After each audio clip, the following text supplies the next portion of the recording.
안녕하세요, 부령입니다. 자, 오늘 이 시간에는 재건축 재개발의 전문가 김재경 소장님 모셨습니다. 안녕하세요. 네, 안녕하세요. 투미 부동산 컨설팅 김재경 소장입니다. 반갑습니다. 네, 제가 알고 있기로는 이번에 재개발 분야로 석사학위 통과하셨다고 들었는데 다시 한번 축하드립니다. 아, 네, 감사합니다. 네, 어쨌든 그래서 석사님으로서 간단하게 자기소개 좀 부탁드릴게요. 자체적으로 투미TV 유튜브 채널도 운영하고 있고요. 재개발 재건축 쪽으로 다방면으로 활동하고 있습니다. 그냥 김재경 소장이라고 네이버에 검색하면 제가 인터뷰 안 한 언론사가 거의 없고요. 막 이런 식으로 재개발 재건축에 관심 있으신 분들은 제 얼굴 피하기 조금 어려우실 거다라고 장담도 해봅니다. 이번에 학위 취득할 때 논문도 재개발로 썼거든요. 이사 부동산 대책의 도심 복합 사업 관련해서 썼는데 이 주제를 교수님이 쓰지 말라는 주제를 제가 썼거든요. 싫어했다기보다는 선행 연구가 없으니까 어려울 거다 우려를 하셨는데 제 분야니까 제가 쓸 수 있습니다 했다가 개고생하고 상을 준다고 하길래 논문상 주나 보다 했더니 받고 보니까 최우수 논문상인 거예요. 이게 논문의 퀄리티가 좋다 보다는 어려운 걸로 갖다가 좀 고생했네 느낌으로 받은 거라고 저는 생각하고 있습니다. 자, 이렇게 재개발 재건축 분야에서 이제 활발하게 활동하고 계신 분이 우리 김재경 소장님인데요. 단도직입적으로 한번 여쭤보고 싶은데 수많은 부동산 투자 분야가 있는데 재개발 재건축 분야가 괜찮다고 보니까 지금 관심을 두고 활동하시는 거잖아요. 도대체 무엇 때문일까요? 원론적인 답변으로서는 저희 부모님 덕분이고요. 저도 부동산 전문가 분들 중에서 제가 나이가 제일 어린 편이잖아요. 네. 아직 제가 30대니까. 근데 그거 중에서도 그 사이클이 그렇게 길다던 재개발 재건축 쪽으로 활동하게 된 거는 그냥 이제 부모님이 이제 저희 아버지 같은 경우 금융 쪽에서 쭉 있다가 결국 부동산 오픈을 하셨는데 그게 벌써 2004년도 때 오픈을 한 거예요. 저희 아버지는 일기 신도시 청약 때부터도 막 부동산 쭉 투자하셨던 분이었었는데 성동구에서 부동산 차리고 보니까 성동구가 재개발의 메카였잖아요. 네네네. 그래서 저희 아버지가 재개발 여기도 조합원 저기도 조합원 여기 대의원 하면서 막 이런저런 사건 사고들도 많이 보고 돈도 벌고 하는 거를 저는 이제 겉에서 본 거죠. 그 이 바닥에서도 재개발 재건축 했었던 거는 이제 부모님 어깨 너머로 재개발을 그냥 빨리 접하게 된 거고요. 그리고 재개발 접하다 보니까 재개발만의 매력 포인트들을 알게 된 거고 재개발이 솔직히 말하면 처음 접하시는 분들이 정말 많을 거예요. 그렇죠. 왜냐면 이 영상도 처음 보시는 분들 중에서는 재개발하면 막연한 이미지들 있잖아요. 막 오래 걸린다, 복잡하다, 사고 터질 수도 있다 막 이런 생각들 많이 가지고 있는데 사실 어느 정도 맞는 말이기도 하고요. 근데 더 어렵고 복잡하고 시간도 오래 걸리는 그런 사업인 덕분에 수익이 아주 높죠. 그래서 내가 이런 것들을 잘 공부해서 투자하다 보면 큰 수익도 얻을 수 있는 게 재개발이기 때문에 저는 거기에 매력을 느끼고서 재개발 재건축 전문으로 쭉 나가고 있습니다. 근데 요즘 시장이 정말 안 좋잖아요. 재건축 재개발 시장도 조금 주춤하는 걸 지나서 왠지 되게 많이 떨어지는 듯한 느낌이 들거든요. 근데도 지금 상황에서 재건축 재개발 유용하다라고 보시나요? 이거 진짜 너무 훅 들어왔는데 사실 팩트를 얘기해 드리자면 우리가 재개발 지역 탑5라고 하면 한남, 성수, 흑석, 노량진, 부가현 이렇게 얘기하는데 제가 얼마 전만 해도 노량진은 그래도 좀 버티고 부가현 이하는 떨어졌어요 라고 했는데 지금 노량진도 가격 조정된 금매물들이 좀 있어요. 그러니까 지금 사람들이 되게 많이 두려워하거나 부담스러워하는 거라는 거죠. 근데 이제 흑석 뉴타운 뭐 이렇게 3대장까지는 그냥 이렇게 가고 있는데 이하는 진짜 재개발 지역들 봤을 때 막 1, 2억씩 조정된 물건들 많거든요. 저는 오히려 기회다.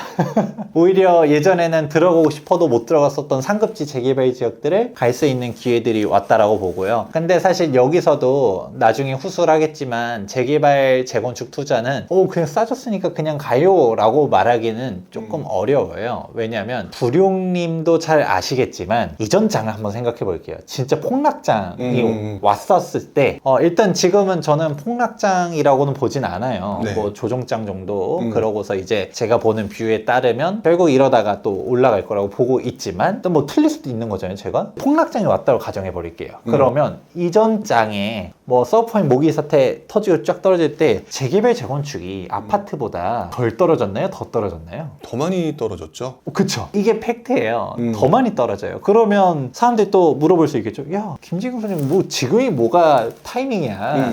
이러다가 더 흔들리면 더 떨어져 라고 말할 수가 있는 거예요. 그렇죠. 그러면 일단은 왜 더 떨어지는지 먼저 얘기를 해드리고서 그럼에도 불구하고 왜 지금이 기회인지. 근데 기회라 한다 하더라도 다 기회는 아니겠죠. 어떤 유형들을 생각하면서 투자를 해야 되는지를 하나씩 설명드려 보도록 할게요. 우선 재개발 재건축이 더 빨리 더 많이 떨어져요. 사실 그거는 이전 장을 경험해 보신 분들은 다 아실 거예요. 그렇죠. 아무래도 투자 수요들이 많이 들어갔는데 그걸 받쳐줄 사람이 없으니까 급매물, 투매 이런 현상이 많이 나타나니까요. 그쵸. 이제 부룡님이 얘기한 것 중 첫 번째 포인트 중 하나가 바로 투자자들이 많이 들어가는 상품이 바로 재개발 재건축이에요. 그렇다 보니까 투자자들은 경기에 민감하거든요. 그럴 수밖에 없죠. 그냥 아파트 상품 같은 경우는 내가 이거 팔면 뭐해? 그냥 사는 거죠. 그냥 내 집이니까. 그런데 재개발 재건축은 투자자들이 몰려있는 상품이다 보니까 아무래도 그런 경기 변동이 더 민감한 부분이 1번이고요. 그리고 사실 또 이게 또 연결되어 있는 것 중 하나인데 왜 투자자들 상품이냐? 재개발 재건축은 실거주 가치가 매우 떨어져요. 사실 살기가 좀 부담스럽죠. 그나마 여기서도 재건축은 몸테크를 할 수는 있는데 재개발은 몸테크가 불가능해요. 대표적으로 한남뉴타운 같은 경우는 매매 금액이 20몇 억이 그냥 쫙쫙 높아지는데 전세 같은 경우는 1, 2억밖에 안 해요. 그럼 생각해보면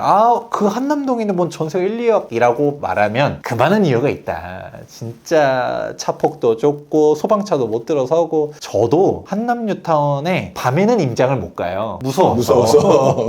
여러분들도 낮에 한번 가보면 저기서 한강 뷰를 보면서 여기 괜찮은데 재개발되면 좋겠다라고 할 수는 있어도 밤에는 이 산동네 어떻게 갈 수 있지? 라는 생각들이 있을 겁니다. 이제 그렇다 보니까 실거주 가치가 없다 보면 전월세라도 받쳐줘야 되는데 그게 안 되니까 그냥 피가 뚝뚝 떨어지는 건 거죠. 그렇죠. 그래서 이제 재개발 재건축이 장이 안 좋아질 때는 더 빨리 더 많이 떨어진다라고도 얘기합니다. 자, 그럼 더 떨어지는 이유 얘기해드렸죠? 그럼에도 불구하고 왜 재개발을 지금 주목해야 되느냐? 이 부분 관련해서는 이제 모든 재개발을 다 가란 얘기는 아니에요. 여기서도 안전한 투자 쪽으로 가야 된다라는 거죠. 우선은 이 말을 드리기 앞서서 1번 부동산 투자가 하락장에는 멈출까요? 뭐 제가 경험한 바에 의하면 하락장에 사람들의 수요는 줄어들지 몰라도 멈추지는 않죠.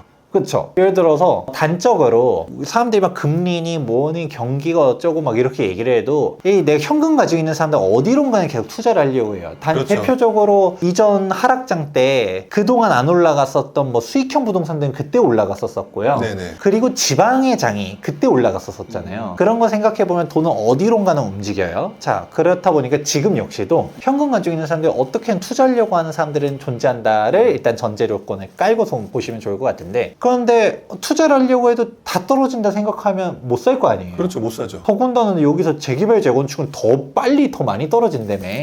근데 바로 어떤 기준을 보라고 얘기 드리냐, 이 안전마진을 명확하게 잡고 움직이는 애들을 가란 얘기들을 해요. 안전마진을 명확하게 잡아라. 그러면 여기서 알 수 있는 포인트는 크게 두 가지가 분류가 돼요. 왜냐면 안전마진이라는 거는 지금 재개발 지역에서 내가 매매 금액이 있을 거고 나중에 분담 금액도 납부할 거고 그럼 일명 총매가가 있겠죠. 근데 총매가가 한 9억 정도라고 가정했었을 때 아예 구체적인 지역을 하나 얘기해 볼까요? 지금 이문이경 뉴타운이 많이 떨어졌어요.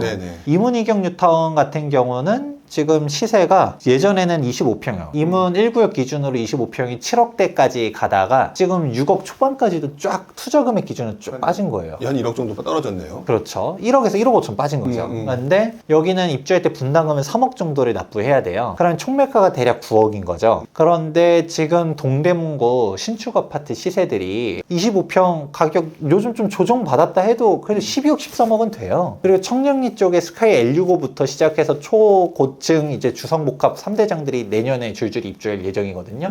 걔네들 가격대들도 고려해보면 사실 그렇게 안전마진이 못해도 3, 4억은 눈에 보이는 거죠. 그러면 6억 투자했다가 그래도 3억은 벌겠네? 이게 보이는 건 거죠.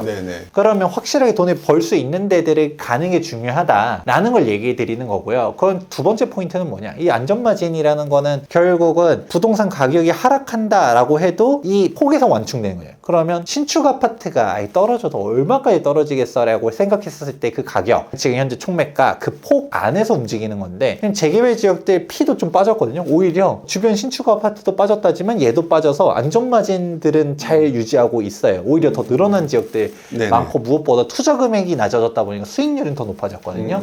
그런 걸 보시면 되는데, 근데 여기서 제가 이문이경 뉴타운 예시를 든 이유가 이제 두 번째가 나와요. 뭐냐면 재개발이라고 했었을 때 아까 뭐 더 빨리 더 많이 떨어진다라는 걸 일단 전제를 깔고 움직였잖아요. 있잖아요. 네네. 그런데 안전마진이 5억이고 6억이고 그게 뭐가 중요해? 더 빠지면 안전마진은 더 늘어날 거 아니야? 라고 생각할 거 아니에요. 네네. 그래서 이제 들어가야 되는 시점은 안전한데, 내가 리스크를 정말 뭐 적게 가려고 하는 사람들 있잖아요. 지금 이 시장이 횡보 정도도 아니고 그냥 이제 하락장이라고 생각하시는 분들이 있을 수 있겠죠. 근데 하락장이라고 가정을 해도 내가 현금 가지고 있는 거는 지금 은행 예금 금리가 2%대밖에 안 되는데 지금 인플레이션 7%를 향해 가고 있잖아요. 앉은 자리에서 내 돈은 5%씩 삭제되고 있는 거예요. 그것도 예금에 들어놨었을 때 얘기인 거지. 그냥 수시입출금식 통장이라고 하면 0.1%에 이자 소득세 15.4% 이렇게 떼버리니까 뭐 남는 게 없죠. 내 화폐를 방어하기 위해서는 뭔가는 투자를 해야 하는데 확실하게 안전한데 가려고 하면 바로 어디를 가야 되느냐, 그냥 재개발 투자할 때 저는 기준점으로서 조어설리 인가를 정말 많이 강조를 해요. 조어설리 인가 이후로 투자하세요 라는 얘기를 많이 하는데, 진짜 이 장이 하락한다고 가정해버리면 조어설리 인가고 뭐고 다 떨어집니다. 그래 버리니까 바로 어디? 관리처분 인가 이후로 더 안전하게 가야 되는 거죠. 관리처분 인가 이후에서도 더 확실하게 가려면 이주 철거 착공까지 한 애들, 그런 애들은 그냥 분양권 투자하는 건 똑같은 거예요. 그러니까 속도가 거의 다 끝난 상태니까 더 확실하게 신축이 될 것들이니까 그럴 수 있겠네요. 사람들이 분양권을 왜 좋아할까요? 분양권은 복잡하지 않잖아요. 그렇죠. 입주권은 막 이게 물딱지인지 아닌지도 따져야 되는데, 분양권은 그냥 뭐 청약통장 당첨되면 그냥 당연히 아파트 받는 건 거고, 그리고 안전하죠. 일단 시간이 3년 뒤, 2년 뒤 입주가 너무 명확하죠. 맨 마지막으로는 안전마진 계산이 너무 편하잖아요. 지금 분양가가 있는데 아무리 주변 시세가 좀 떨어진다 하더라도 지금 분양가 상한제 지역들 같은 경우는 분양도 안 해요. 우리 이 분양가로는 분양 못 한다 라고 다 올려달라고 가지고 있잖아요. 그런데 뭐 이러면 이거죠. 예전에 막 강남의 10억 로또 분양이 5억 로또 분양으로 바뀐 거고, 강북에서 5억 로또 분양이 3억 로또 분양으로 바뀐 것 뿐이지, 뭐 3억 벌게 눈에 확실하게 보이는 거는 매한가진 거잖아요. 네네네. 그러니까 지금 서울 핵심 지역들에서 청약 나오기만 기다리는 청약 대기 수요자들도 많거든요. 네네. 근데 이제 청약이라는 것도 가점이 높으면 그렇게 가는 게 괜찮지만, 가점 솔직히 60점 안 넘어가면 쉽지 않다라고도 많이 얘기하잖아요. 근데 내가 가점도 안 돼, 뭐라도 해보려고 하는 사람들은 입주권에 주목하는데, 여기서 착공까지 한 애들은 입주가 머지 않았었어요. 그러면 제가 아까 예시를 들었던 이문이경 뉴타운을 다시 데리고 올게요. 이문이경 뉴타운에서 이문 1구역 같은 경우는 2주 철거를 넘어서 착공까지 했고요. 그리고 생각보다 공사가 많이 돼 있어서 입주까지 이제 2년 2개월밖에 안 남았어요. 그 2년 뒤면 입주야. 근데 당장 투자 금액은 6억 초반이야. 근데 안전마진은 최소 3억 정도는 눈에 보여. 그러면 6억 투자했는데 3억 벌어. 이거가 되는 거잖아요. 그것도 2년 안에. 그러면 심플한 거죠. 지금 이 장에 내가 뭐 떼돈을 벌고 뭐 이런 생각까지는 안 하지만, 네네. 근데 여기서 돈을 이렇게 불릴 수 있다라는 것만 하더라도 어마어마한 거기 때문에, 지금 이렇게 관리처분 인가하고 이주 철거 이런 단계에 있는 재개발 지역들 중에서도 피가 조정된 데들이 꽤 많아요. 꽤 많죠 지금. 그러면 예전에는 아유 뭐 안전한 거 누가 몰라서 못 가요? 근데 비싸서 못 가요? 라고 했었던 분들에게는 정말 기회가 왔다라는 건 거죠. 괜히 뭐 어렵고 복잡하고 뭐 예정지고 뭐 이런 거 할 필요 없이 그냥 깔끔한 데들, 관처 이후로 있는 애들을 그냥 가는 겁니다. 그러면 진짜 재개발 재건축 같은 경우에 장이 안 좋아지면 사업이 또 멈춰요. 그렇죠. 근데 아니 2주 이후로는 금융 비용이 막대하게 들어가기 때문에 어차피 못 그럼 멈춰요? 진행할 수밖에 없잖아요. 그냥 못 먹어도 고해요. 그냥 막 가는 건 건데, 그런 데들 그러면 이 안전마진이라는 것도 완성이 돼야 안전마진을 실현하는 거지.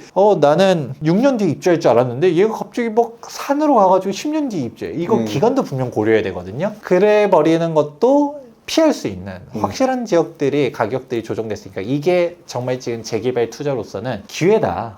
오히려 훨씬 더 기회가 될 수 있다. 생각을 좀 바꿔놓고 보면 떨어진다가 중요한 게 아니라 떨어지게 되는 경우는 있지만 오히려 안전마진이라든지 이런 걸 봤을 때는 되게 유용하다라고 볼 수 있겠네요. 자, 그러면 하락이 될 수도 있지만 본인은 일시적인 조정장으로 본다. 어떤 이유 때문에 그럼 그렇게 생각하시는지도 궁금해요. 기본적으로 제가 보는 기준들이 있는데 그게 바뀐 게 하나도 없어요. 그러면 사람들이 얘기하겠죠. 지금 금리가 어쩌고저쩌고 막 얘기하는데 사실 금리 때문에 집값이 떨어지진 않고요. 이렇게 얘기하면 또 얘기 댓글에 많은 분들이 뭐라고 하시겠죠. 제가 다른 데 출연하는 영상 댓글에도 막 종종 저 사람이 금리랑 부동산이랑 상관관계가 없다고 말하는 사람인가요? 라고 막 종종 달리는데, 근데 이거는 기본적인 거예요. 당연하겠지만 일단 금리 얘기가 사실 지금 가장 쟁점이에요. 앞으로도 금리는 계속 올라갈 예정인 거거든요. 근데 금리를 올리는 이유가 인플레이션 때문이에요. 그러면 인플레이션이 높다라고 가정을 해버리는 것 자체가 인플레이션이 높은 거는 부동산 가격의 상승 요인인 거죠. 그래서 분명 금리가 높아지면 아무래도 연끌 투자라든가 조달 금리가 높아지기 때문에 쉽게 투자하기 어려워지는 거는 팩트예요. 근데 이것 때문에 어떤 식으로 갈리냐면 그냥 완벽하게 양극화, 이제 양극화도 넘어도 초양극화로 가고 있다고 봐요. 현금을 들고 있는 사람들만 투자를 할 수 있지, 근데 대출 땡겨서 연끌해서 투자, 이거는 불가능에 가까워졌거든요. 그러니까 시장이 애매한 데들은 지금 더 흔들리는 거고, 아이러니하게 그냥 예를 들어 서초강남 같은 게 어찌 대출도 못 받잖아요. 그렇죠. 그렇다 보니까 들고 있는 사람들도 진짜 돈이 꼬였든 뭐든, 뭐 세금이 꼬이든 일시적 2주택 요건이나 이런 사람들이나 뭐 금융으로 나올지 어쩔지 몰라도 대부분은 급하게 팔 생각도 없어요. 근데 이자 부담이 없으니까 난 애초에 대출 받고 싶어도 대출이 안 나왔었어. 이게 되는 거다 보니까 결국은 그렇게 막 금리 때문에 라고 한다 하더라도 투자 금액별로 결국 움직인다. 그리고 제가 또 얘기했잖아요. 이전 장에 그 하락장 때도 지방은 그때 올랐거든요. 그 네. 지방은 금리가 안 높아서 사람들이 투자했나요? 지방에 있는 은행에서는 금리를 수도권 있는 사람이 차등 적용하고 뭐 이런 거 아니잖아요. 똑같아요. 네. 그러면 이게 금리보다도 결국 우리가 실질금리를 좀 따져봐야 돼요. 실질금리는 결국 뭐냐? 우리가 명목금리만 가지고 떠들잖아요. 명목금리가 지금 뭐 몇 퍼센트니 얘기하는데, 실질금리는 명목금리에서 인플레이션을 뺀 게 실질금리예요. 인플레이션 생각해보면 답이 안 나오고요. 이걸 보다 더 극단적으로 얘기해드리면 80년도에는 예금금리만 20%가 넘어가던 시절이 있었어요. 그럼 반대로 물어보면 답이 나오죠. 그때 저축 잘한 사람들이 떼돈 벌었나요? 그때도 부동산 투자는 계속 이어져 왔죠. 충분히 많이 벌었고 그때. 왜냐? 그때 예금 20%라고 하면 우와!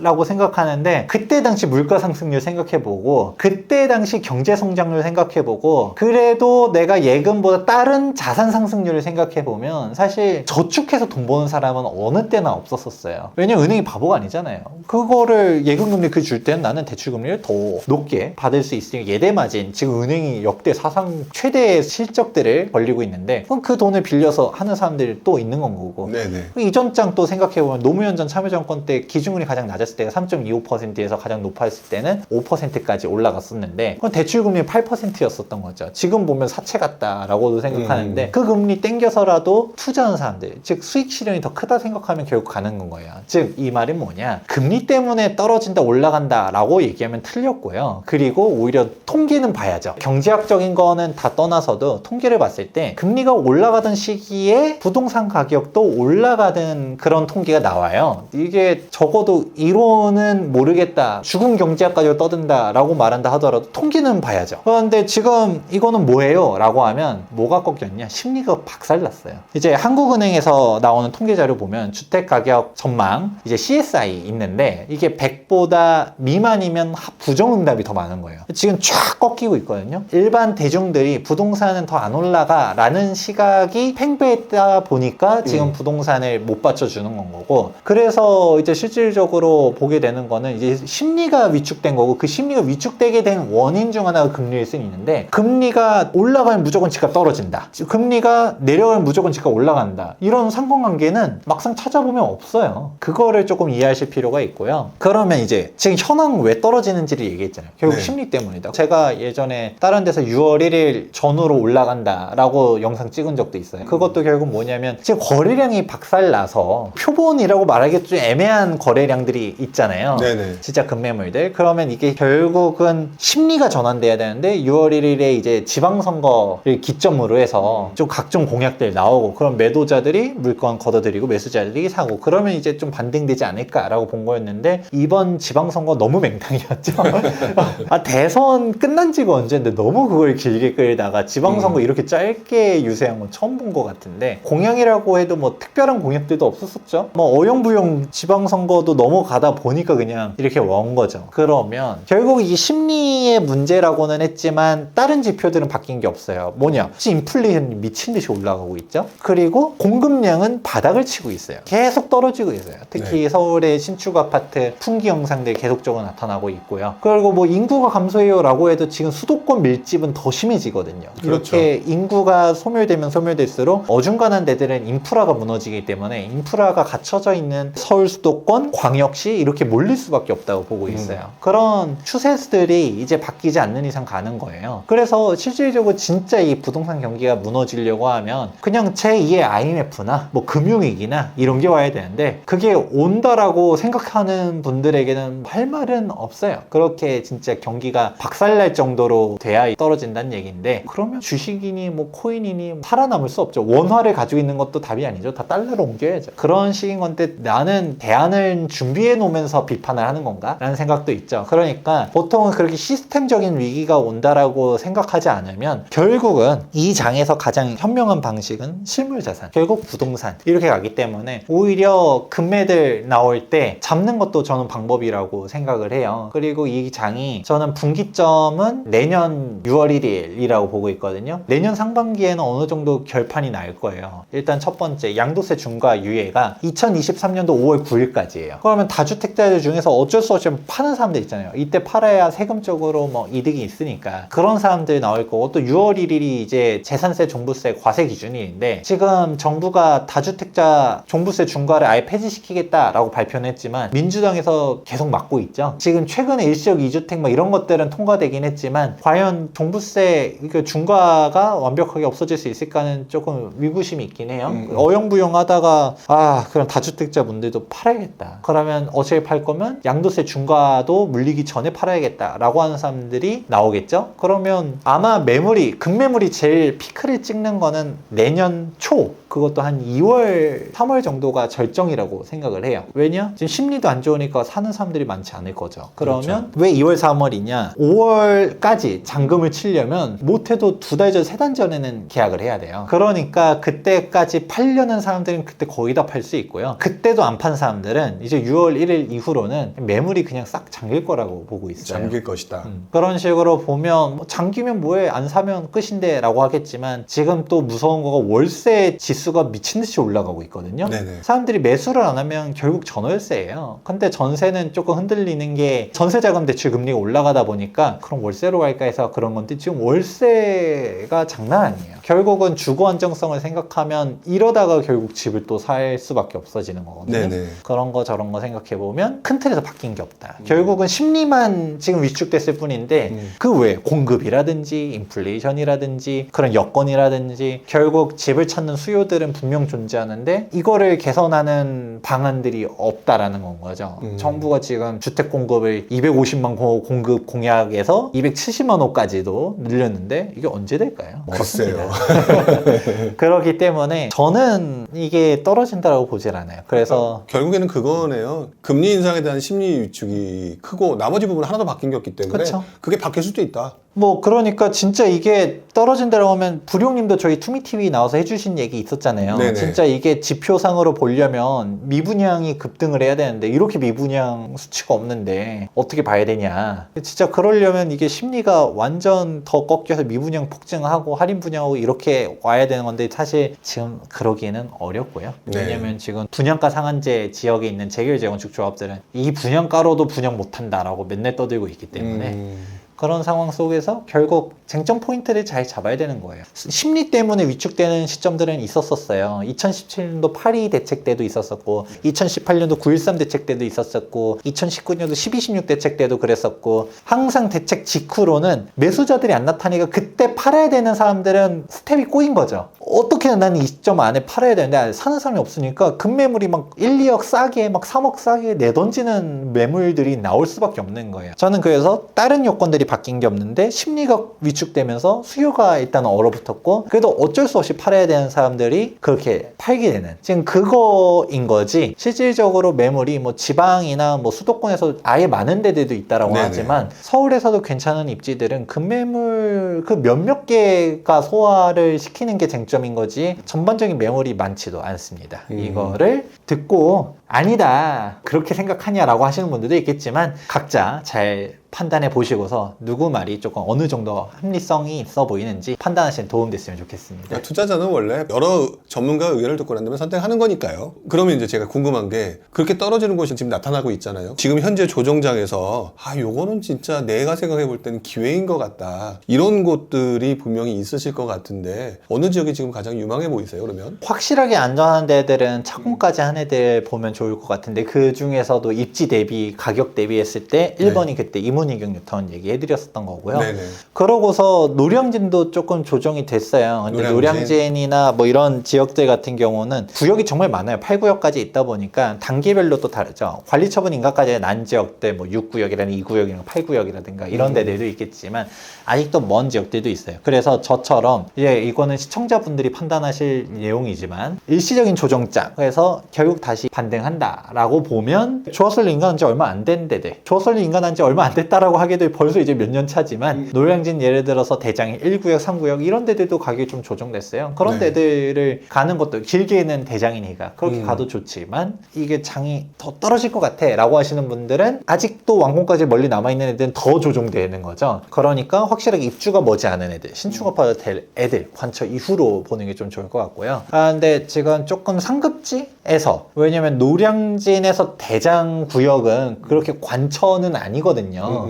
그래서 이제 부가연 뉴타운도 저는 지금 기회다라고 보고 있어요. 부가연 뉴타운 2구역이 생각보다 많이 빠졌어요. 부가연 뉴타운은 이제 뭐 1-1, 1-1, 1-3 여기는 쭉 입주를 했지만 지금 부가연 2구역과 3구역이 대장이거든요. 얘네들이 세대수가 정말 커요. 근데 여기서도 부가연 2구역이 더 사람들이 좋아하죠. 근데 여기 부가연 3구역과 2구역의 가격 차이가 많이 날 때는 3억도 차이 났었거든요. 근데 지금 일단 1억 차이밖에 안 나요. 그래요. 가격 차이가 1억밖에 안 나면 부가연 2구역이 지금은 기회인데? 라고 생각했죠. 예전에는 3구역이 너무 싸다, 2구역 가격이 이렇게 올라가면 3구역을 조금 주목해보면 좋겠다라고 했는데 오히려 2구역이랑 3구역 가격 차이가 이렇게 덜 나면 2구역이 낫죠. 왜냐? 2구역 같은 경우는 제가 말하는 그 안전원 포인트들도 이제 어느 정도 충족해 가는 거죠. 관리처분 총회를 지금 연말 정도를 목표로 해서 움직이고 있어요. 네네. 지금 분양 신청도 이제 끝났고, 그러니까 이제 입주까지는 5년에서 6년이면 입주라는 게 이제 보여지는 건 거죠. 어느 정도 이렇게 된 부분. 그래서 3구역은 조금 더 여기서 한 1, 2년은 좀 더 걸릴 거예요. 그러니까 2구역에 1억 정도 더 쓰는 게 좋은데, 그런데 결국 2구역이 얼마라는 거야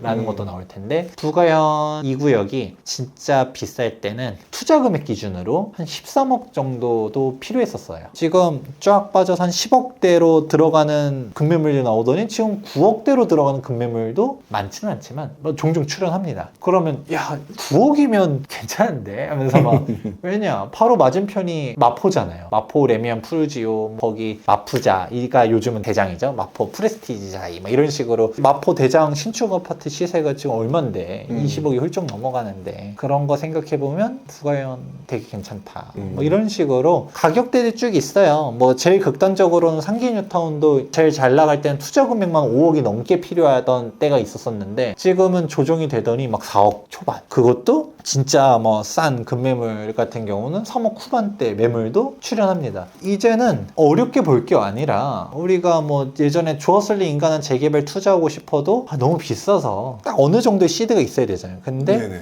쭉쭉쭉쭉쭉 떨어져 있다 보니까 이렇게 안전한데, 그리고 아까 상기 뉴타운 같은 게 1구역, 2구역 둘 다 사업시 인가도 받았거든요. 그러니까 뭐 그렇게 엄청 뭔가라고는 또 그렇지도 않아요. 그러니까 이런 것들을 잘 맞춰보면서 내가 투자 지역들, 지금 위기를 기회로 한번 생각해보면 좋을 것 같습니다. 자, 그러면 다음 질문 한번 드려보도록 할게요. 최근 정부 스탠스를 보게 되면 어쨌든 지금 공급을 늘리겠다는 생각을 되게 많이 하는 것 같고, 그러다 보니까 재건축 재개발 완화를 지금 고민하는 것 같아요. 확실히 투자자 입장이라면 규제 완화와 관련돼서 무엇부터 할지, 어떤 부분을 좀 지금부터 굉장히 눈여겨봐야 되는지, 그게 또 궁금하기도 할 것 같아요. 우선은 부동산 규제 완화들이 있지만 사실 재개발 재건축 규제 완화하겠다라는 게 이제 공약들에 있잖아요. 그래서 재개발 재건축들 많이들 주목하는데, 최근 8.16 부동산 대책이 나왔었을 때 네. 사실 많은 사람들이 얘기했죠. 맹탕 정책이다. 맹탕이라고 별 했죠. 내용이 없다. 부룡님이 얘기했던 것처럼 재건축 초과이익 컨수제 같은 경우는 9월 달에 안을 발표하겠다. 이제 9월 됐죠. 이제 9월인데 뭐 안을 기다려봤자 그렇게 거창한 건 없을 것 같긴 해요. 왜냐면 법을 개정해야 되는데 제초안을 쭉 봤을 때 시행령 개정으로 할 수 있는 게 그렇게 많지가 않거든요. 그래가지고 이제 법 개정이 과연 우리 민주당 의원님들의 문턱을 넘어갈 수 있을까 라는 합리적인 의심이 있기 때문에 제초안은 조금 어렵지 않을까 싶고요. 재개발 관련해서는 좀 유의미한 걸 찾아보면 재개발에서는 신통기획 10만 호 공급하겠다. 10만 호가 어마어마한 수치거든요. 지금 재건축은 그게 핵심적인 게 나왔었어요. 바로 무엇이냐면 2차 안전진단이 무력화되는 방안이 나왔어요. 그러니까 안전진단. 안전진단에서 구조 안정성 비율을 낮추겠다라는 거는 공약에도 있었고 많이들 예상을 했었거든요. 네네. 이거는 법 개정 사항도 아니에요. 국토교통부 고시 개정 사항이기 때문에 장관님이 의지만 있으면 그냥 훅 바꿀 수 있어요. 원희룡 장관님께서. 그렇죠. 근데 이제 장관님이 자꾸 뭐 빨리빨리 안 해서 문제지. 자꾸 간을 보셔서 문제였지. 바꾸려고 하면 바꿀 수 있는데, 근데 안전진단 규제 완화는 이미 뻔한 내용 아니냐라고 할 수 있을 텐데, 816 부동산 대책가 정말 저는 이거는 천재적인 발상이다 했었던 것 중 하나가 2차 안전진단 무력화 아니거든요. 내용들을 잘 보시다 보면 이제 대책 내용 중에 이게 있어요. 그동안 의무적으로 시행되던 2차 정밀안전진단 관련해서 이 부분을 지자체장이 위례하는 경우에만 시행하도록 바꾸겠다라고 네. 했어요. 그러면 이게 뭐지? 라고 생각할 수 있겠죠. 2차 정밀안전진단 관련해서는 사실 정확하게는 우리가 2차 정밀안전진단, 1차 정밀안전진단, 1차, 2차 이렇게 부르긴 하지만 1차, 2차라는 거는 법적 용어는 아니에요. 도시및 주거환경정비법 12조를 보면 그냥 안전진단에 대한 내용이 있고요. 네네. 정밀안전진단에 대해서. 그리고 도정법 13조를 보게 되면 안전진단의 적정성 검토라고 있어요. 근데 그거를 사람들이 이해를 잘 못하잖아요. 그래서 실제 이번 발표문도 적정성 검토에 대해서 이제 의무적으로 하던 것을 선택사항으로 바꾸겠다라고 한 거였는데 사람들이 그걸 잘 몰라서 이걸 말하는 전문가가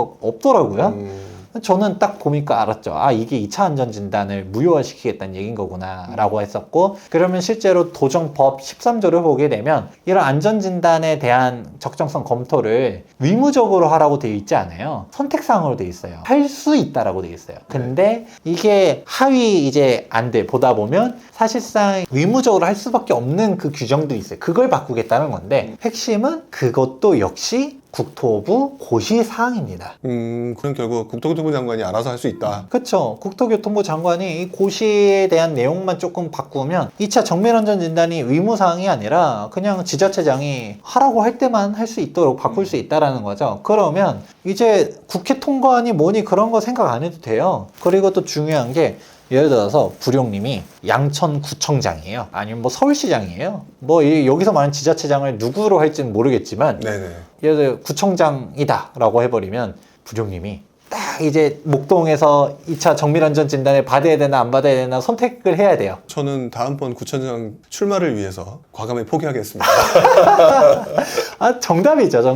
이거는 여당 야당이 없을 거라고 생각해요. 네. 민주당이든 국힘이든 그거 상관없이 재선 생각이 없으면 나는 재건축 꼴보기 싫어가지고 무조건 적정성 검토를 받아야 돼 라고 하면 모르겠지만 그럴 수 있을까요? 이거는 뭐 양천구는 뭐 그전에도 맨날 그랬었고 단골 레파토리죠. 민주당 의원 여기서 구의원이든 시의원이든 하다못해 국회의원인데 거기 지역구가 양천구라든가 그러면 맨날 목동 가면 뭐라고 얘기해요? 재건축 추진 맨날 이러잖아요. 그렇죠. 그런데 1차 안전진단 통과했는데 2차 적정성 검토 받으라고 얘기할 수 있을까요? 없을까요? 못해요. 그렇기 때문에 사실상 2차 안전진단이 유명무실화 될 수 있다고 보고 있는 거예요. 그러면 이제 재건축 투자의 길이 이제 보여지는 거죠. 1번 아까 제초안은 조금 솔직히 요원하다 얘기드렸죠. 애매하다. 2번 안전진단 규제는 확실하게 풀릴 게 보인다. 그러면 어떻게 가야 되느냐? 재개발 같은 경우는 1전 1편에서 최대한 안전하면 안전한, 즉 빠르면 빠를수록 좀 더 비싸더라도 그게 괜찮다 얘기를 해드렸지만 재건축은 딱 이거예요. 확실하게 재건축 초과이익 컨설팅을 피한 재건축 단지로 가든가. 그 기준이 언제냐? 2017년도 12월 31일까지 최초 관리처분 인가를 신청한 재건축 단지는 제초안 부과 대상이 아닙니다. 그러기 때문에 그런 단지를 가든가. 근데 그런 단지는 비싸죠. 그렇죠. 그 단지는 비쌉니다. 그런데 어중간하게 빠른 단지를 가기보다는 애초에 초기지요. 완전 초기예요. 이제 안전진단 막 이러고 있어요. 그건 안전진단 규제 풀리게 눈에 보여. 안전진단 또 통과되고 그럼 또 가격 올라가고 좋았을 인가 받으면 또 올라가고 그 다음에 교통영향 평가, 환경영향 평가, 건축심의 이런 거 받을 때면 또 올라가고 사업시 인가 받으면 또 올라가고 어차피 지금 이 예정지에서 움직일 때 관리처분 인가라는 단계까지 갈 때만 하더라도 뭐 하다 보면 8년 걸립니다. 그러면 정답이 나오는 거예요. 재건축 초과이익 환수제를 지금 윤석열 대통령님께서 어떻게든 해결해 주실 거야 이렇게만 그것만 행복회로 돌리면서 가만히 있으면 사실 안 될 가능성이 높고요. 괜히 이제 시간만 지연될 거야. 그렇죠. 되면 성공인데 안 되면 그 기간적인 리스크를 내가 다 떠안아야 되는 네네. 부분들이 나타나는 건데, 근데 어차피 초기 지역 재건축을 투자하면 심플한 거예요. 그냥 어차피 뭐 갈 건데, 어차피 뭐 정권이 2번, 3번은 바뀐 이후에 뭐 그때 되면 에이 제처럼 풀어주겠지, 그때 되면 풀어주겠지 라고 네네. 막연하게 생각해도 어차피 기다려야 되는 시간이 많고, 그리고 재건축 초기 지역들은 일단은 명확한 호재가 있으니까 그렇게 갈 수 있다라는 거죠. 그래서 차라리 재건축 투자는 초기가 심플하다, 싸게 들어갈 수 있잖아요. 그렇게 가라고 얘기를 해드리는 거죠. 재건축은 차라리 초기가 나을 수 있다. 지금 시장 상황 돌아가는 걸 봤었을 때는. 그쵸. 그리고 또 재개발과도 또 다르잖아요. 그렇죠. 아무래도. 왜냐면 재개발은 솔직히 하락폭이 더 커요. 재건축보다도. 아까 실고주 같이 뭐 그래도 재건축 단지들 보면 입지가 대체로 좋아요. 뭐 강남, 여의도, 동부이천동, 목동, 오래됐어도 전세가 꽤 나갑니다. 그렇죠. 실거주 할 수 있고요. 근데 재개발은 실거주 아까 말했죠. 전세 1, 2억 그렇게 가기 때문에 재건축을 해도 뭐 내가 뭐 살지 뭐 이럴 수도 있고요. 아니면 전월세 돌려도 되는 건 거고, 뭐 목동은 그거 아니래도 애 키우면서 학군 살아도 혜택 되는 보고. 거고. 이제 그렇게 갈 수 있는 거기 때문에 시간을 고려하면서 딱 들어간다라고 하면 괜찮을 수 있는 건데, 근데 이제 재건축은 포인트들을 이제 이렇게 2가지 나눠 가야 된다. 제초안이 하나의 쟁점 포인트, 2번째는 이제 안전지대를 풀리는 거, 이렇게 얘기를 드리죠. 어떤 면에서는 투자자들이라면 그러면 이제 이 2가지 부분에 대해서 계속해서 신경 쓰고 좀 관찰을 좀 해야 되겠네요. 재건축, 재개발, 바로 이 얘기와 연관돼서 지금 가장 시끄러운 것 중에 하나가 일기 신도시예요. 소장님께서 보시기에는 일기 신도시 재건축 좀 빠른 진행이 될 거라고 보세요? 물 먹은 느낌이죠. 저는 이제 윤석열 정권 들어서고서 최대 키워드가 일기 신도시라고 생각을 했었고, 실제로 일기 신도시 괜찮다라고 얘기들을 했었어요. 근데 816 부동산 책 나오면서 지금 완전 이슈의 소용돌이에 빠진 게 일기 신도시거든요. 뭐 네. 2024년도에 마스터 플랜 세우겠다라고 하니까 딱 이거는 정치적으로 이용해 먹겠다, 그 이상도 이하도 아닌 내용이거든요. 그러니까 2024년이라고 딱 언급을 한 것 자체가 사람들로 하여금 그렇게 생각하게 만들어버렸어요. 그때는 총선이 있잖아요. 그러니까요. 그때 가서 또 일기 신도시 막 희망 고문 시키고 뭐하고 하다가 이제 또 화장실 들어갈 때 다르고 나올 때 다르다고. 국회의원 나 됐어. 뭐 일기 신도시 필요할까? 또 오영 무영 또 뭐 그러다가 보면 국회 통과 안 되고 그러면 이제 산으로 가는 거죠.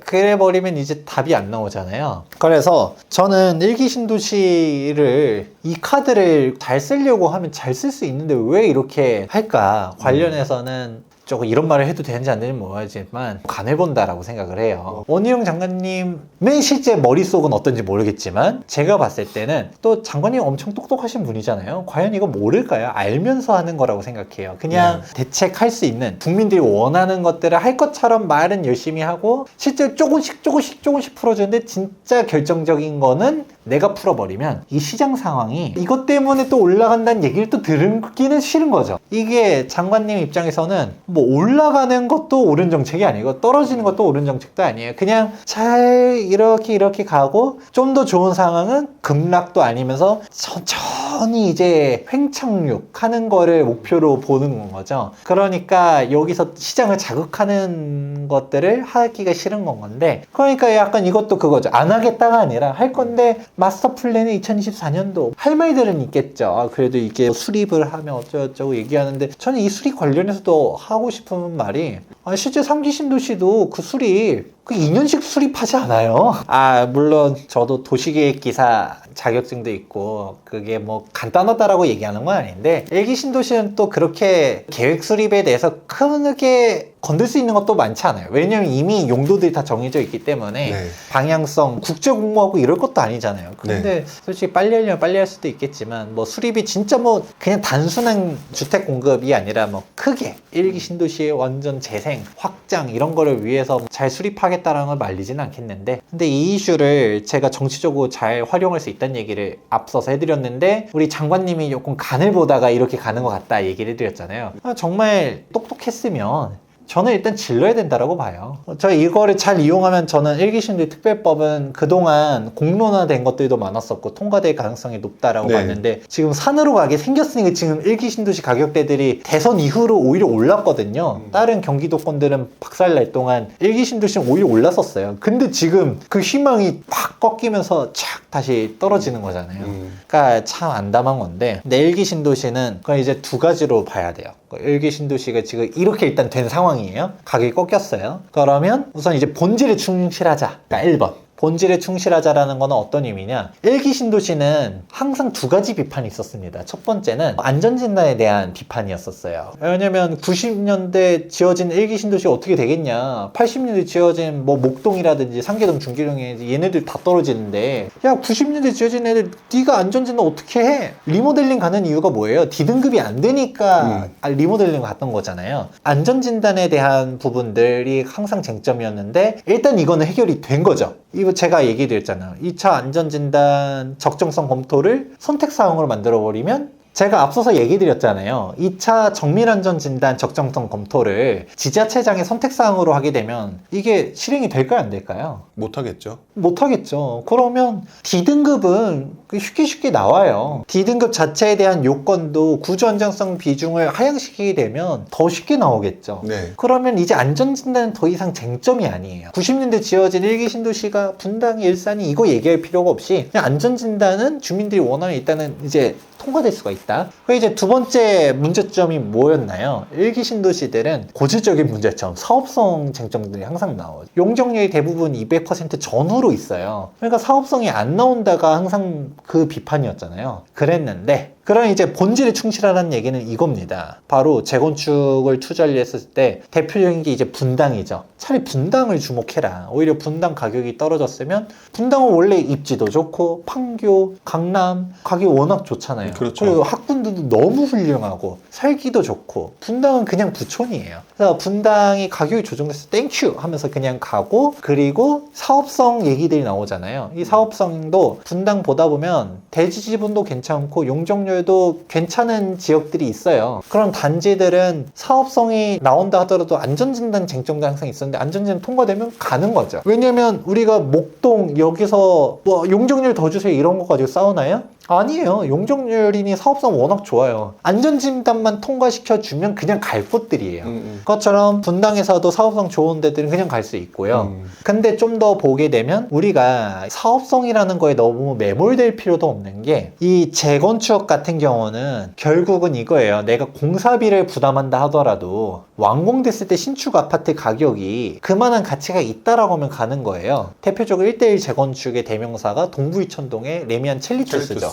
첼리투스가 분담금만 6억 넘게 냈거든요. 그렇게 내도 완공됐을 때 가치가 있다라고 생각하니까 간 거잖아요. 네네. 그러면 여기서도 결론은 분당인 거예요. 왜냐? 분당은 바로 옆에 이제 판교라든가 아니면 성남의 신축 아파트 가격대들이 보여지니까 분당의 신축이 되면 얼마가 될 것이라는 게 눈에 보이잖아요. 그건 사업성이 안 나와. 일반 분양 세대가 많지 않아. 근데 여기서도 아우 뭐 잘 모르겠네. 그냥 우리는 쾌적하게 가자. 1:1 재건축을 가자. 라고 해도 분담금을 뭐 조합원들이 뭐 6억씩 뭐 그렇게 낸다 하더라도 6억, 7억 내도 우리는 그 가치가 있다라고 하면 가는 거예요. 그러니까 그런 것들을 갈 때들은 가는데 근데 이거 역시도 분당이라는 거죠. 왜? 비교 대상이 명확하게 있는 데가 분당이지 당장 우리가 분당 외로 그나마 이제 다음으로 비싼 지역이 평촌이죠. 근데 평촌도 비싸지만 사실 평촌 주변의 신축 아파트 가격이 그렇게 세진 않잖아요. 그러니까 평촌 주민들 입장에서는 우리가 1:1 재건축을 해도 이게 될까에 대해서는 의문이 있을 수밖에 없죠. 그렇게 말을 하는 사람들도 많지 않을 거고 그러니까 당장 평촌은 재건축 얘기도 많지 않잖아요. 네. 리모델링 얘기나 조금 나오는 정도죠. 이제 평촌 이하는 솔직하게 말하면 사업성이 나오지 않는다라고 했었을 때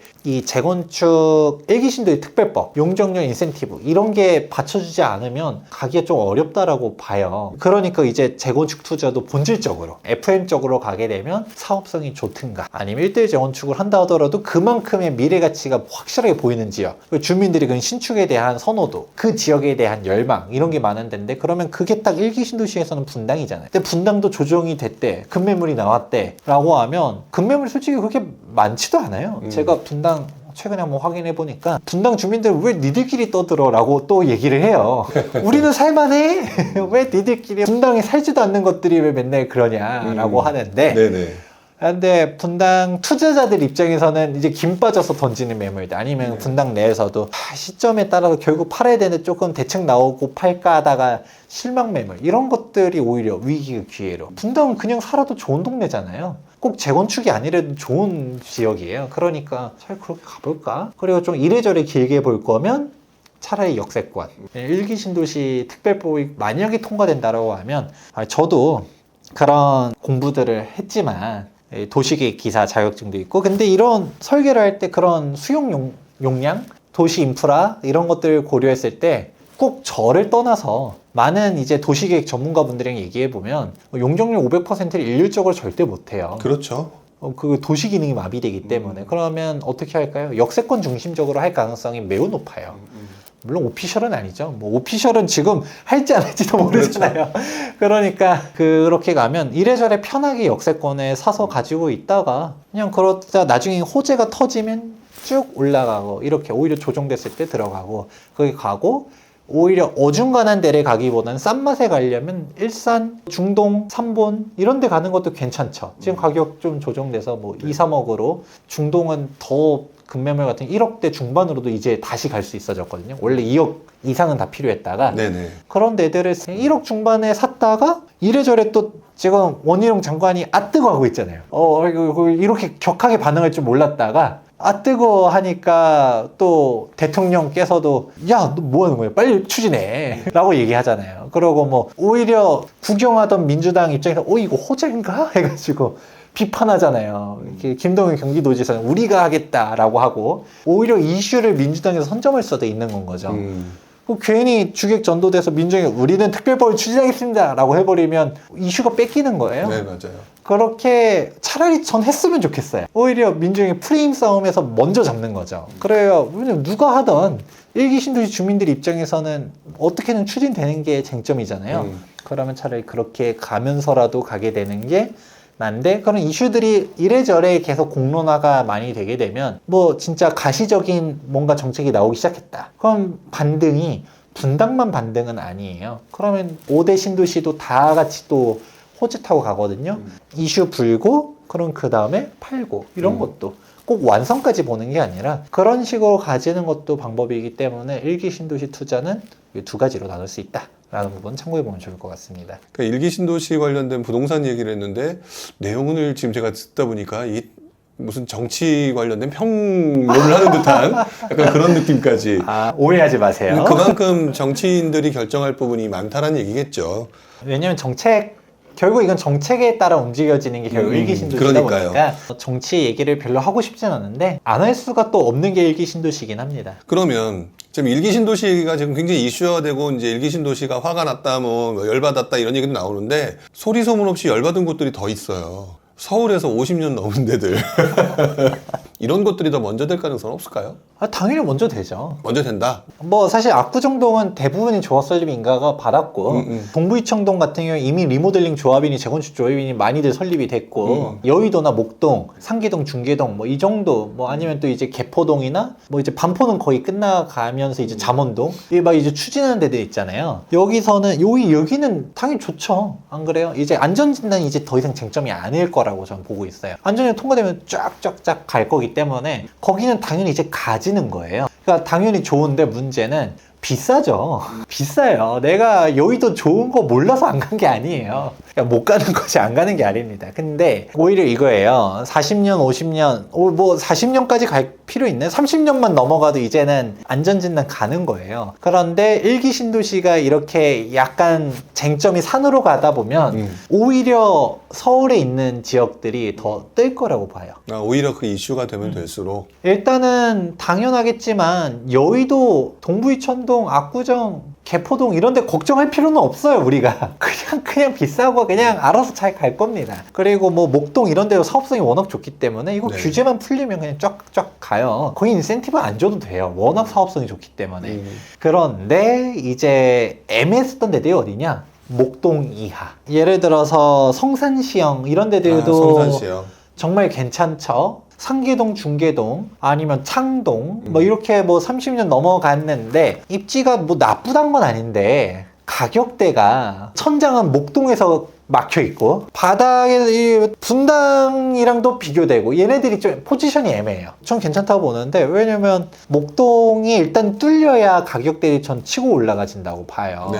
근데 목동 같은 경우는 토지거래 허가구에 묶이다 보니까 두 가지 장점이 생기는데 우선 무조건 실입주를 해야 돼. 그러니까 일명 전세 낀 갭 투자가 안 되죠. 그리고 15억 초과잖아요. 대출이 안 나와서 현금 박치기 20억 전후를 해야 돼요. 네. 그 돈이 어딨어. 그 돈이 있으면 또 딴 데 갈 수도 있잖아요. 그렇죠. 그러니까 상계동 같은 경우는 잘 나갈 때는 대장 같은 경우 30평대가 15억도 막 넘어오고 그랬었거든요. 근데 15억이다 라고 해버리면 목동이 20억이에요. 그러면 사람들이 야 상계 15억이면 목동 같이 라고 그렇죠. 맨날 얘기하잖아요. 물론 상계 15억은 현금으로 15억이 아니라 전세 끼고 뭐 이렇게 였었지만 네. 사실 그건 생각 안 하고 맨날 그 돈이면 어디 가지 맨날 이렇게 얘기하는 거죠. 맞아요. 그러니까 목동이 천장이 뚫려야 되는데 이게 토지거래 허가구역이 2023년도 4월 달까지예요. 과연 이때 연장이 되냐 안 되냐가 목동의 이제 앞으로 전망을 가르는 건데 근데 이렇게 경기가 안 좋은데 또 연장할 명분이 있을까요? 모르는 거죠. 또 연장할 수도 있겠지만 또 연장을 한다면 이젠 진짜 구체적으로 규제를 풀어주려고 다른 호재를 해주려고 그럴 수도 있겠고 네네. 아니면 진짜 그때 연장해주지 안 해주지 모르겠는데 만약 풀리면 이제 목동 그때 쫙 뛸 거고 그러면 그때 다른 애들도 어중간에 막혀있던 애들이 올라갈 건데 근데 이제 상계동 같은 경우가 대표적으로 조금 애매했었던 이유가 분당이랑 항상 비교가 돼요. 가격대들이 맨날 보다 보면 비슷비슷하잖아요. 똑같이 30년 차가 아니라 상계동, 중계동이 오히려 더 오래되긴 했지만 80년대 조성됐으니까. 근데 분당이랑 비교하다 보면 입지는 분당이 더 좋은 것 같아. 물론 중계동도 3대 학군지이긴 하지만 분당 학군이 거기 밀리냐라고 하면 또 뭐 그렇지도 않고 네네. 분당이 오히려 강남 접근성 훨씬 더 좋고 이미지도 분당이 좋고 네. 분당도 재건축 이슈 불고 그래서 같은 금액이면 전 예전에는 분당이 나을 것 같은데요 라고 했는데 지금 오히려 일기 신도시가 쟁점의 소용돌이 확 빠져버리니까 오히려 인센티브 예전에는 이 상계동, 중계동 얘네들이 왜 우리는 인센티브 안 주냐라고 했는데 어차피 인센티브가 일기 신도시가 왔다 갔다 하면 우리는 어차피 그거 대상이 아니었는데 차라리 우리가 더 빨리 갈 수 있는 거 아닌가? 라는 생각을 할 수도 있겠죠. 오히려 이런 부분들로 생각해 보면 얘네들이 약간 비교군들이 있어요. 상계동에서 이제 천장에서 목동이 맞고 있고 분당이랑도 항상 비교되고 이런 게 있었는데 이런 이슈들이 이래 뚫리고 저래 풀리고 하게 되면 차라리 지금 상계동, 중계동도 가격이 조정이 많이 됐잖아요. 네네. 그런 애들을 차라리 지금 가는 것도 오히려 이제 바라보는 관점에 따라서는 괜찮을 수 있다라고 보고 있는 거죠. 네. 오히려 서운해할 필요가 없죠. 우리는 어차피 왜 우리는 이런 인센티브를 안 줘요 라고 얘기할 게 없잖아요. 원래 여기는 대상이 아니었었으니까. 네네. 근데 안전진단 규제 풀린다? 그럼 우리는 원래 그냥 우리대로 갈 거다. 이렇게 가지는 거죠. 그러니까 재건축 투자를 이제 FM적으로 해야 된다는 게 진짜 입지랑 사업성 분석이 이제 핵심적으로 가지는 때가 와진다라고 보고 있어요.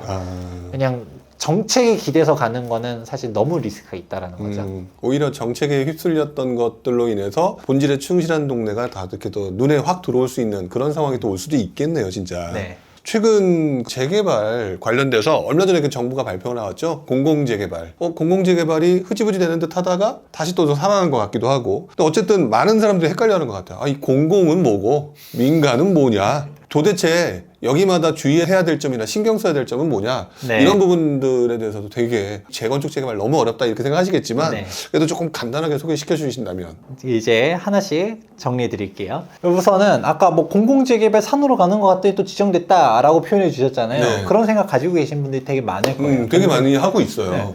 근데 이게 공공재개발이라는 큰 틀에서 묶여 있어서 그렇지 사실 이 공공재개발도 구분을 해야 되는데 이걸 잘 못해서 그런 거거든요. 우선 큰 틀에서 한번 나눠볼게요. 그러니까 재개발 재건축이라고 얘기하는데 이 재개발 재건축이 기본적으로 민간 재개발 민간 재건축이에요. 근데 공공이 튀어나왔어요. 그게 뭐였냐 2020년도 5.6 부동산 대책이 공공재개발 8.4 부동산 대책이 공공재건축이 튀어나온 거고요. 2021년도에 2.4 부동산 대책이 이제 공공재개발, 공공재건축 여기로 나오는 건데 네. 그럼 공공재개발, 공공재건축도 둘로 나눠지는 거죠. 5, 6대책 거냐 2, 4대책 거냐라고 나눠야 되는데 저는 이걸 어떻게 구분하냐면 이제 5, 6 부동산 대책, 8, 4 부동산 대책, 공공재개, 공공재건축은 공동시행자 방식이라고 저 스스로는 명명을 했고, 그리고 2, 4 부동산 대책은 직접 시행자 방식이라고 얘기를 했어요. 그 이유는 무엇이냐? 5, 6 대책, 8, 4 대책 같은 경우는 이제 조합은 있고 공동시행자, 즉 SH, LH랑 같이 하는 게 5, 6 대책인 건 거지. 2, 4 부동산 대책은 조합은 없어져요.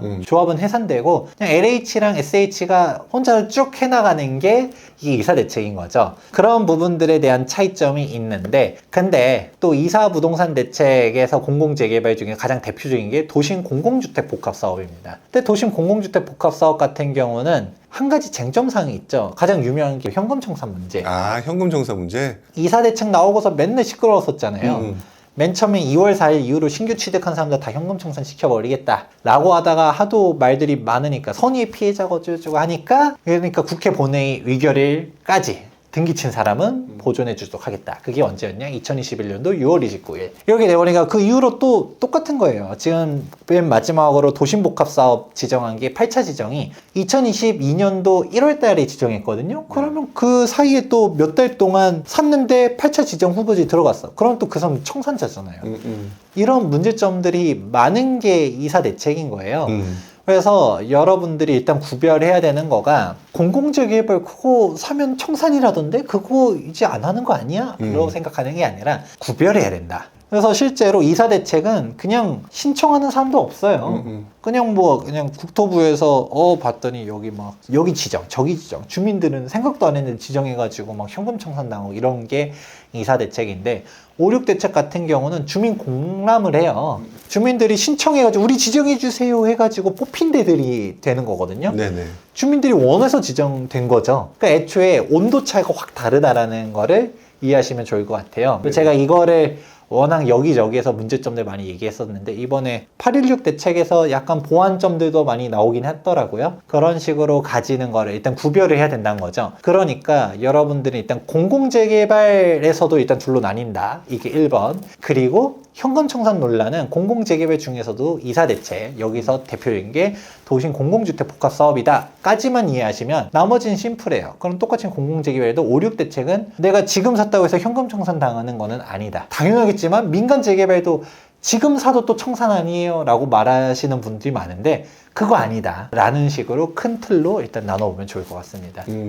요즘에 또 정부하고 서울시, 특히 이제 서울시죠, 집중적으로 이제 밀어붙이는 그런 것 중에 하나가 이제 신통기획, 모아주택. 신통과 모아 얘기가 진짜 많이 나오고 있어요. 솔직히 얘네들은 뭡니까? 얘는 앞서 알려드렸던 개념을 일단 알고 계시는 상태에서 이제 네네. 민간 얘기예요. 민간. 민간에서 추진하는 사업인데, 그냥 신속통합기획은 뭔가 생소해서 그렇지 그냥 민간 재개발 사업이에요. 예전에는 재개발 지역들을 그냥 시장님이 지정권자거든요. 네. 시도지사가 지정권자인데 그때마다 신청 받아서 뭐 지정을 하든, 근데 이거를 예전에는 그 개별 건건마다 그렇게 움직이던 거를 공모를 통해서 네. 한꺼번에 지정을 하고 또 네. 지정을 갖다가 빨리빨리 하겠다라는 의미에서 신속통합기획인 겁니다. 그리고 원래 이거 신통기획도 맨 처음에 발표했을 때는 신통기획은 공공기획이었어요. 공공에서 이거를 갖다가 잘 짜가지고 빨리빨리 하도록 하겠다라고 했는데, 아까 얘기했잖아요. 공공자 들어가면 사람들이 싫어해요. 되게 싫어했던 걸로 기억을 해요. 그러니까 이름을 바꿨어요. 어느 순간 갑자기 신속통합기획으로 바꿔서 일명 신통기획 간 건데, 신통기획에서 색다른 게 아니라 그냥 일반 재개발이다, 민간 재개발 이렇게 생각하면 될 것 같고요. 뭐 민간 재개발인데 좀 빨리빨리 해주겠다 정도로만 생각해보면 좋을 것 같아요. 그럼 모아주택은 또 뭐냐? 가로주택 정비사업입니다. 예전에는 도정법에 있었었지만 2018년도 정부 개정하면서 막 쪼개졌거든요. 그래서 네. 가로주택 정비사업은 이제 빈소법으로 분할이 됐어요. 근데 이제 가로주택 정비사업은 일단은 재개발 지역은 이제 광역으로 지정해가지고 블록 단위로 개발하는 거를, 근데 이거를 그냥 가로, 말 그대로 길 가짜거든요.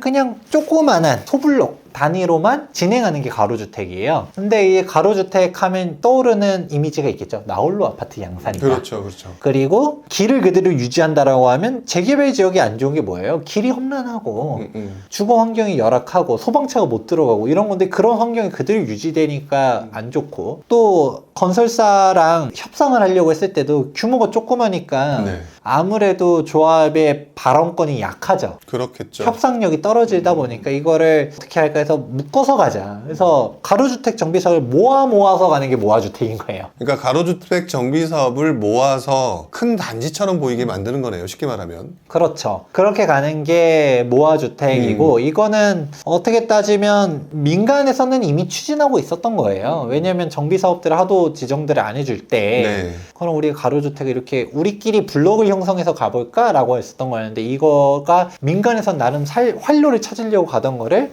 시장님이 딱 그냥 이슈를 캐치해 나가가지고 그냥 모아주택이라고 명명하면서 이제 오세훈표 모아주택 이렇게 가지는 건 거죠. 그러면 이제 여러분들은 아는 거죠. 이 모아주택은 딱 재개발의 하위 호환 그 이상도 이하도 아니에요. 왜냐면 뭐 아무리 규모를 모아가지고 사이즈가 재개발에 준하게 1000세대, 2000세대 만들면 뭐예요? 그건 차라리 그냥 재개발로 가지. 그러면서 길을 그대로 냅두잖아요. 뭐 그게 뭐야. 모양새만 그런 거지 길도 그대로고. 그러니까 사실 재개발로 가는 게 무조건 좋아요. 신통기획이냐 모아주택이냐 했었을 때 무조건 신통으로 가는 게 100% 좋습니다. 제가 다음 질문이 원래 그거였었는데 네. 그러면 신통기획 모아주택 중에서는 그래도 신통이 좀 더 낫다. 당연하죠. 모아주택은 이거예요. 차선택. 재개발로 못 가는 지역이에요. 대표적인 케이스가 사업성이 깨진 곳들이죠. 노후도가 박살나고 사업성이 안 나오고 재개발로 진행이 안 돼요. 그런 곳들이 모아주택이라도 가자라고 하면서 가는 게 맞는 건데 아이러니한 거는 멀쩡하게 재개발로 가도 되는 노후도인데 죄다 모아주택 이러는 데들도 있고요. 그리고 실제로 지정된 곳들 보다 보면 재개발로 가도 되는 노후도인데 서울시에서 모아주택을 지정하는 그런 애들이 있어요. 이건 뭐 하는 짓인가?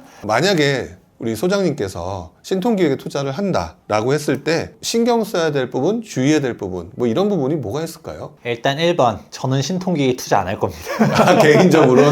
저는 안 할 겁니다. 왜냐하면 지금 장에서는 진짜 확실한 데들 조합설립 인가 나오고 관청 나오고 이런 데들도 피가 빠지는데 뭐하러 신통을 가냐라고 생각을 해요. 조합설립 인가 이후가 정말 중요한 분기점이라고 얘기를 항상 하는데 조합설립 인가 이후에 있는 애들도 가격이 조정돼서 쫙 떨어지고 있는데 그러면 굳이 이렇게? 그래도 입지가 다르잖아요 라고 할 수 있겠지만 지금 초기 재개발이 싼 지역도 있는데 결코 안 싸요. 또 누가 봐도 다 될 것 같다라고 하는 애들은 어마어마합니다. 많이 가격대가. 올랐죠 또 요즘에. 그러니까 초기 지역이라고 말하는 데들은 지금도 이 장에서 프리미엄이 계속 붙고 있는데 근데 오히려 멀쩡한 애들은 피가 빠지고 있어요. 그러면 이 격차가 클 때는 모르겠는데 이렇게 올라가고 이렇게 줄어들면 이 정도 리스크랑 이 정도 비용이면 저는 그냥 안전성을 택하겠다. 또 가라 이렇게 얘기를 해드리고 싶은 게 1번이고요. 두 번째 같은 경우는 이 예정지 같은 경우는 진짜 시장이 하락장으로 가게 되면 박살나요. 그냥 단순히 안전하다를 떠나서 저는 이제 예정지 투자하지 말라고도 얘기를 못 하겠어요. 왜냐면 그 어느 때보다도 예정지가 단순 예정지에서 진짜 정비 사업지로 바뀔 가능성이 높아졌거든요.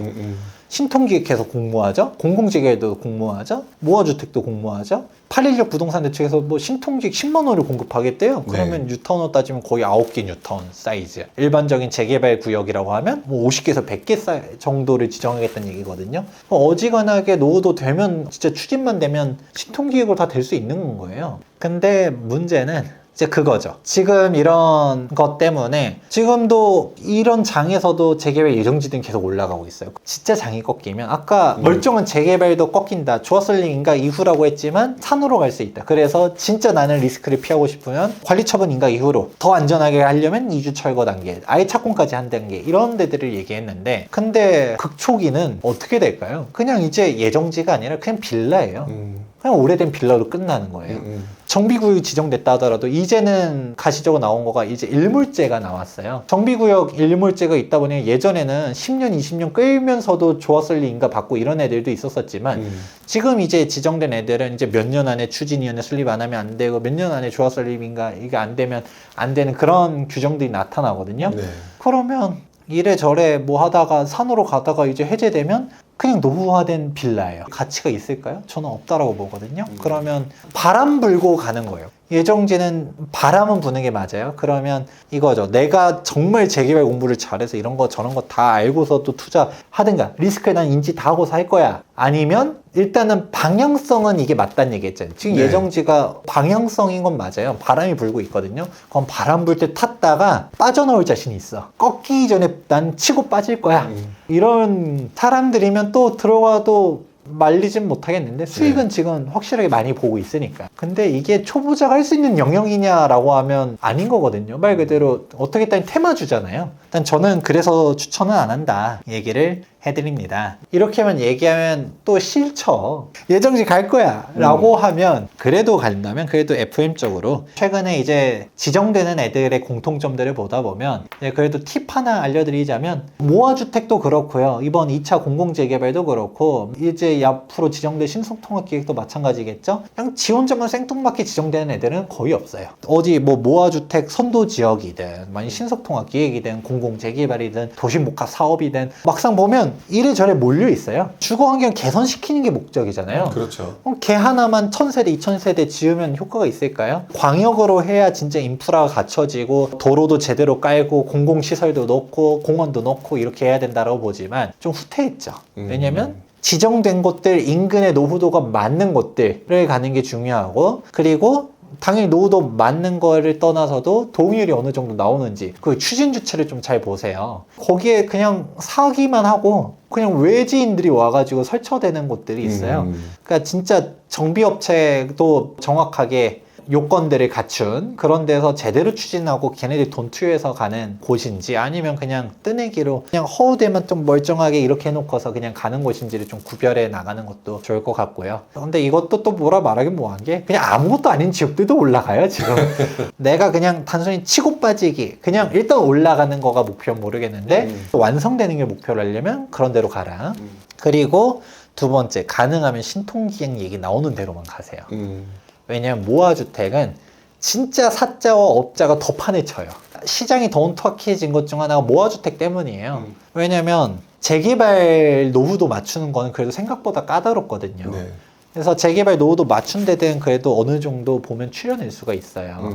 그런데 모아주택 같은 경우는 노후도 기준이 더 낮아요. 재개발은 아까 3분의 2, 즉 66.7%를 맞추면 되는 건데, 여기서 말하는 노후도의 기준도 철근 콘크리트면 30년, 연화조, 기화조, 벽돌조 등 철근 콘크리트가 아닌 애들은 20년이 넘어가면 노후도를 충족한 걸로 봐요. 그런데 모아주택 같은 경우는 57% 이상이면 노후도를 맞추고요. 그리고 한 동의 노후도 기준도 20년이 넘어가면 철근 콘크리트고 뭐고 그냥 노후도를 맞춘 걸로 봐요. 그러니까 아무래도 재개발로는 노후도가 안 되는 게 모아주택으로는 노후도가 되는 거예요. 그러면 빌라 업자들이 막 깨부쉈어요. 노후도가 깨졌잖아요.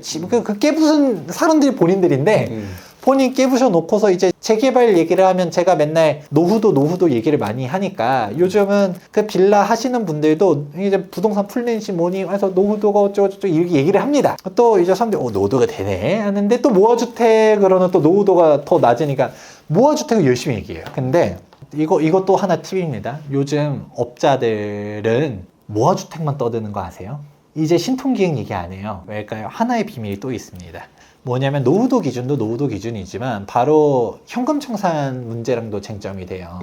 우리가 재개발 같은 경우는 멀쩡하게 입주권 나오는 것들을 잘 따져보는 거는 이제 중요한 사항이에요. 당연히 어렵고 복잡해요, 입주권은. 아까 말한 도심복합 사업은 현금 청산 기준이 2021년도 6월 29일이다 라고 얘기했었던 거는 도심복합 사업 얘기인 거지, 멀쩡한 민간 재개발은 지금 사도 되긴 돼요. 근데 이제 지금 사서 청산시킨다라는 개념은 아니지만 그 물건 자체가 입주권 여건이 되느냐 안 되냐는 별개 얘기인 거죠. 근데 어지간해서는 빌라는 입주권이 나와요. 근데 빌라인데 안 나오는 기준이 있으니 그게 바로 신축 빌라입니다. 이게 신조례냐 구조례냐 이 얘기는 일단 건너뛸게요. 어려우니까. 근데 대부분 신축 빌라들, 그리고 지금 현재 예정지된 신조례로 가니까 이 신조례는 바로 어떤 식으로 하느냐, 권리산정 기준이라는 개념이 하나 나와요. 즉 분양 자격 대상을 가르는 때입니다. 즉 그 이후로 쪼긴 애들은 입주권이 안 나와요. 여기서 말하는 게 대지를 갖다가 막 분필해서 쪼개는 것도 있지만 대표적인 사례가 신축 빌라죠.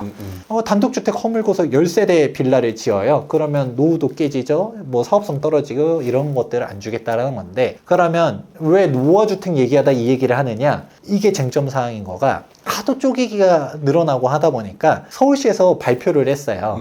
앞으로는 2022년 1월 28일을 권리선정 기준일로 하겠다. 향후 공모하는 공공재개발이든 신속통합계획이든 모든 이런 공모의 기준일을 이걸로 하겠다라고 했었어요. 물론 그 전에 공모했었던 거는 각각의 공모 시점에 따라서 권리선정 기준들은 다 다릅니다. 그럼 이렇게 돼버리니까 그 전에 분양한 것들은 상관없겠지만 빌라를 계속 건축하셔서 팔아야 되는 분들 입장에서는 갑자기 날벼락이죠.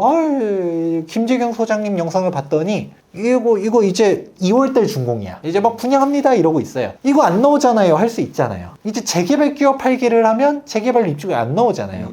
그러니까 좀 애매한 거예요. 그래서 이분들의 구세주가 나온 게 바로 모아주택인데, 일단 노후도가 떨어져도 모아주택 끼워 팔기는 되는 것도 1번. 문제는 모아주택의 권리선정 기준일은 그렇게 일률적으로 정하지 않았었어요. 향후 모아주택 결과 발표 때 권리선정 기준일도 별도로 설정하겠다라고 한 거예요. 그러니까 이 모아주택은 그냥 지금도 신축 빌라가 입주권이 나오는 거예요.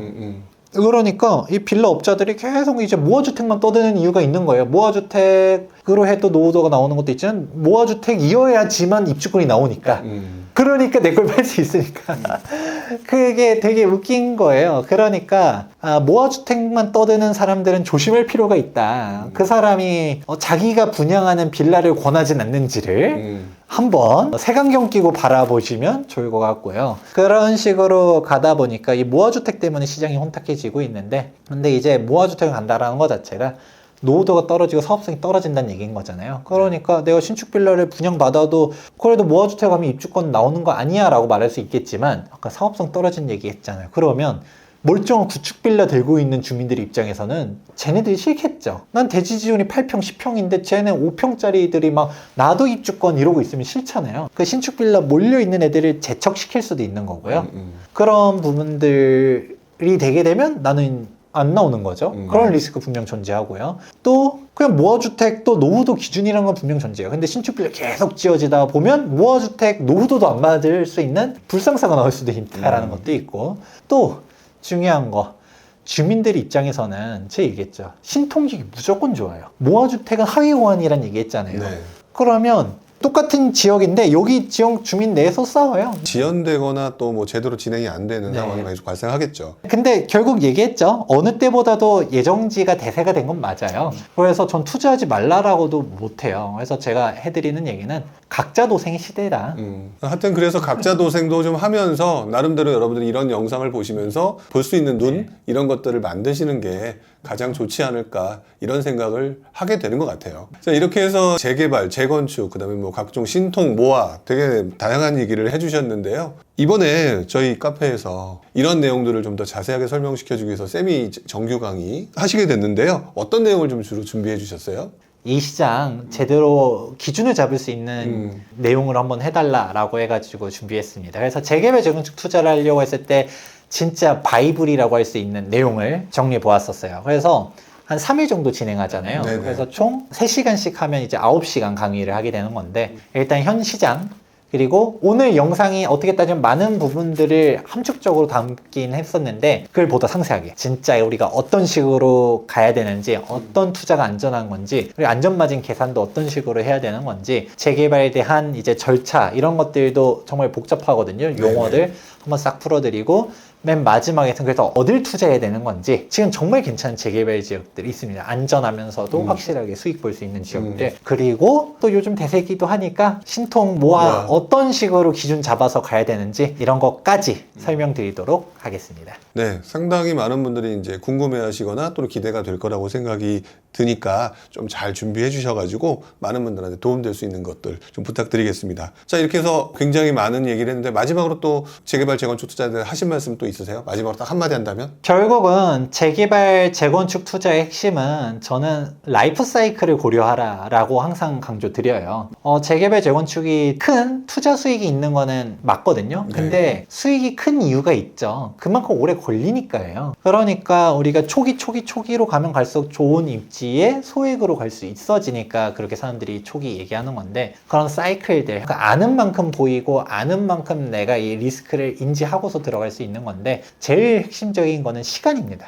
결국 시간. 그래서 내가 어느 정도 한 40대다라고 하면 언제 입주하려고요? 그러니까 40, 50대라고 하면 당연히 이제 입주가 머지 않은 지역들 안전하게, 그리고 투자를 해서 돈을 버는 것도 중요하지만 날리면 더 안 돼요. 그러면 조금 적게 먹더라도 확실하게 갈 수 있는 안전한 지역들 바라보고 신축 아파트에서 노년을 편안하게 보내는 것이 방법이에요. 내가 좀 더 기간을 볼 수 있다라고 하면 조합설립인가 이후로도 좀 어느 정도 단계에 맞춰서 가면 되는 거고, 진짜 완전 애한테 해줄 거다 그러면 리스크 커도 그 진짜 20년씩 보면 사실 빌라도 올라요. 그 정도 되면 그냥 인플레이션이 뭐니 해서, 지금 예정지 떠대던 데들이 20년 전부터 예정지 떠대던 곳들이었거든요.